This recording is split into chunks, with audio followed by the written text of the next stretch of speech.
غزل کے ساتھ ساتھ نظمیں بھی لکھی جا رہی تھی۔ شاہ مبارک کی نظمیں نگم، بودھ گھاٹ اور میلہ قابل میلہ میلہ قابل ذکر ہیں۔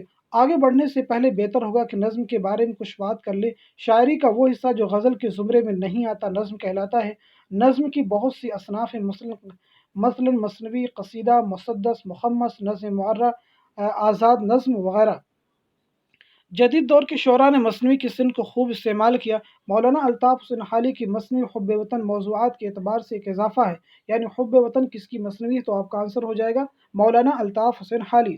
حالی کے بعد اقبال کے یہاں مثنوی کا خوبصورت استعمال ملتا، ان کی مشہور نظم ساقی نامہ مثنوی کی ہی صنف ہے۔ بیانیہ شاعری کے لیے مثنوی کی صنف سب سے زیادہ مفید ثابت ہوئی۔ اقبال کے بعد آنے والے شاعروں میں جوش نے اس صنف کو نئی عظمت بخشی ہے۔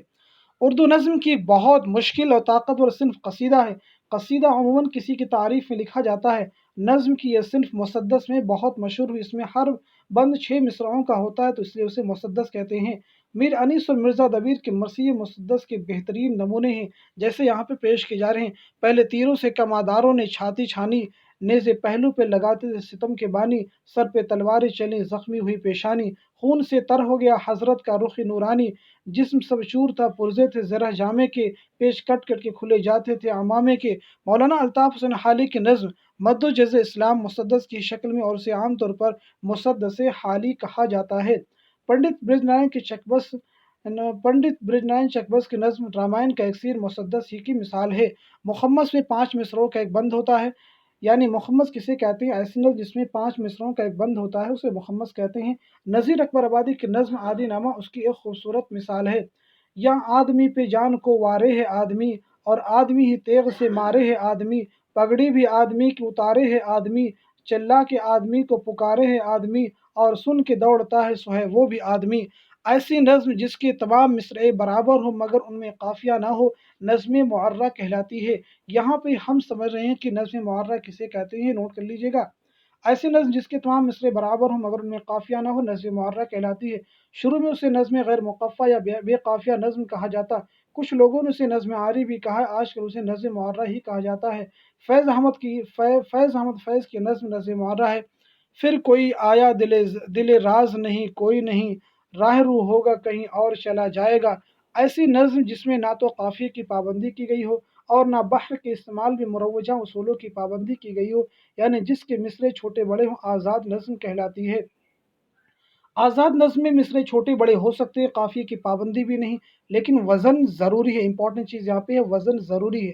مثال کے طور پر مخدوم محی الدین کی نظم چاند تاروں کا بن، یہ بھی ایگزام میں پوچھا جا چکا ہے کہ چاند تاروں کا بن نظم کس کی ہے، کس کی تخلیق ہے؟ مخدوم محی الدین۔ جیسے اس کے کچھ ٹکڑے یہاں پہ پیش کیے جا رہے ہیں۔ موم کی طرح جلتے رہے ہم شہیدوں کے تن، رات بھر جھلملاتی رہی شمع صبح وطن، رات بھر جگمگاتا رہا چاند تاروں کا بن، تشنگی تھی مگر تشنگی میں بھی شرشار تھے، پیاسی آنکھوں کے خالی کٹورے لیے منتظر مرد و زن۔ نظم معرہ اور آزاد نظم کو فروغ دینے والے اہم شعراء میرا جی، نور میم راشد، فیض احمد فیض، اختر الایمان وغیرہ ہیں۔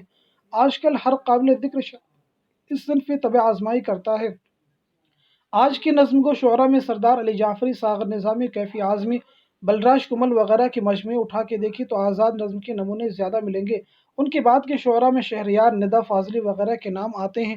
طویل نظم کی روایت اردو شاعری میں بہت پرانی ہے، اور اس کی مثالیں ہمارے مثنوی اور مرثیے، جن میں ایک ہی موضوع پر طویل بیان ملتا ہے، لیکن جدید طویل نظم مثنوی اور مرثیوں سے مختلف ہے۔ آج طویل نظم کا شاعر ایک ہی نظم موضوع کے اتار چڑھاؤ کے اعتبار سے ایک سدا بحر اور اصناف استعمال کرتا ہے۔ علی سردار جعفری کی طویل نظم نئی دنیا کو سلام اس کی ایک اچھی مثال ہے۔ طویل نظم ریاضت چاہتی ہے، اس لیے اس صنف کی طرف کم شعراء توجہ دیتے ہیں۔ سونٹ انگریزی سے مستعار لے گئی، چوتھی اور پانچویں دہائی میں اس کا چلن خوب تھا۔ پوری نظم میں 14 مصرعے ہوتے ہیں، اس کے شروع کے 3 بند 4 مصروں پر مشتمل ہوتے ہیں، جن میں پہلا اور چوتھا مصرع ہم قافیہ، دوسرا تیسرا مصرع ہم قافیہ ہوتے ہیں۔ یہ ایک امپورٹنٹ بات کہی جا رہی ہے، آپ اس کو نوٹ کر لیں کہ سونٹ کی تعریف کیا ہے، سونٹ کسے کہتے ہیں۔ اس کے بعد میں ایک اور امپورٹنٹ صنف آ رہی ہے جسے ہم کہتے ہیں ہائیکو۔ ہائیکو یہ جاپانی شاعری کی صنف ہے، اردو والوں نے اسے اپنانے کی کوشش کی مگر یہ صنف زیادہ مقبول نہ ہو سکی۔ اس میں کل 3 مصرعے ہوتے ہیں، پہلا اور تیسرا ہم قافیہ ہوتے ہیں۔ اسے آپ نوٹ ڈاؤن کر لیں، امپورٹنٹ کوشچن یہاں سے بن کے ایگزام میں بارہا پوچھے جا چکے ہیں۔ اس جائزے سے ہمیں معلوم ہے کہ اردو نظم کا دامن بہت مالا مال ہے اور نظم کا سفر جاری ہے۔ نظم کو شعراء ہی کی نئی نسل آ رہی ہے اور نئے نئے تجربے کر رہی ہے۔ اگر یہ کہیں تو غلط نہ ہوگی کہ اردو شاعری میں 20ویں صدی نظم کی صدی ہے۔ اقبال کے بعد نظم کو شعراء کا ایک بڑا قافلہ نظر آتا ہے، جس میں مولانا اسماعیل میرٹھی، تلوک چند محروم، پنڈت برندائی چکبس، اکبر الہ آبادی کے نام سر فہرست ہیں، اور ایک نمایاں نام اردو کے بڑے شاعر جوش ملیح آبادی کا، جس نے نظم گوئی کو عام کیا۔ ان کے ہم قدم ہم جن شعراء کو دیکھتے ہیں وہ ہیں فراق گورکھپوری، سیماب، اکبر آبادی، ساغر نظامی اور روش صدیقی۔ اس کے بعد کا زمانہ آتا ترقی پسند تحریک اور حلقے ارباب ذوق کا، جب موضوع اور حیت کے بے پناہ تجربے ہوئے اور اردو نظم کا دامن وسیع سے وسیع تر ہوتا گیا۔ یہاں اس شاعر کا نام لینا ضروری ہے جو غزل گوئی کے عروج کے دور میں پیدا ہوا، لیکن جس نے عوامی موضوعات پر اس قدر نظمیں کی ہیں وہ خود اپنے آپ میں ایک تحریک ہے۔ وہ ہے نذیر اکبر آبادی۔ آدمی، روٹی، عید، بنجارہ وغیرہ ان کی اہم نظمیں ہیں۔ جو صفات نذیر اکبر آبادی کی شاعری میں تھیں، یعنی عوام کا دکھ درد، ان کی جد و جہد، اس کو وقت کے نئے پیمانے میں ڈھال کر جدید انداز سے ترقی پسند تحریک نے پیش کیا۔ ترقی پسند شاعری نے عوامی مسائل کے علاوہ ملک کی آزادی کی جد و جہد اور عالمی مسائل کو بھی اپنا موضوع بنایا اور اس طرح بیداری کی ایک نئی لہر پیدا کی، اور ترقی پسند شعراء کا قافلہ ایک طے شدہ پروگرام کو ذہن میں رکھ کر آگے بڑھا۔ ترقی پسند تحریک نے اردو شاعری میں ایک نئی روح پھونک دی اور وہ سب شعراء جو اپنے طور پر وطنی اور انقلابی شاعری کر رہے تھے ایک پرچم تلے جمع ہوئے۔ اس تحریک نے خاص طور پر نظم گوئی اور مقصدیت پر زور دیا۔ مجاز، جذبی، جانثار اختر، ساحل لدھیانوی، مخدوم محی الدین، فیض احمد فیض علی، سردار جعفری، کیفی اعظمی، نیاز حیدر، وامق جونپوری، احمد ندیم قاسمی وغیرہ سر فہرست ہیں۔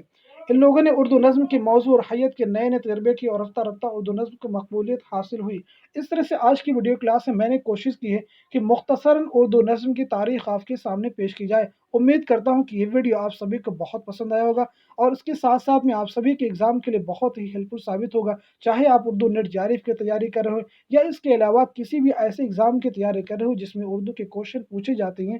تو امید ہے کہ یہ ویڈیو آپ سبھی کے لیے بہت ہی مددگار ثابت ہوگا۔ Thank you so much for watching this video.